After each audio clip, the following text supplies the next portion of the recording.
அனைவருக்கும் வணக்கம்.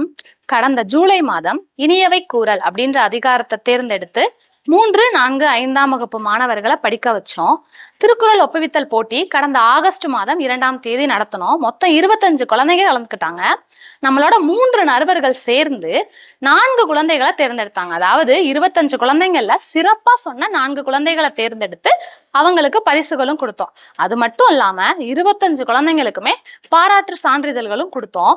இப்போ நம்ம இந்த ஆகஸ்ட் மாதத்திற்காக நடுவு நிலைமை அப்படின்ற அதிகாரத்தை தான் தேர்ந்தெடுத்திருக்கோம்.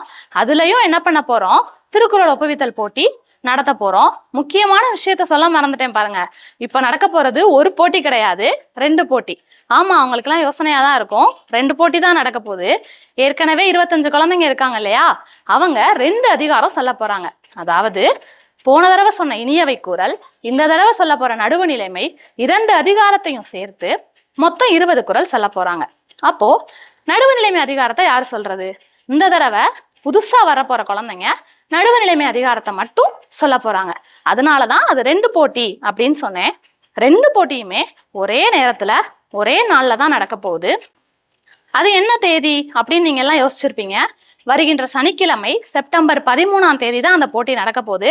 வேற எங்கேயும் இல்ல, நம்ம ஸ்கூல்ல தான் நடக்க போகுது. செப்டம்பர் 13ஆம் தேதி சனிக்கிழமை காலையில 9 மணிக்கு நம்ம போட்டி நடத்த போறோம்.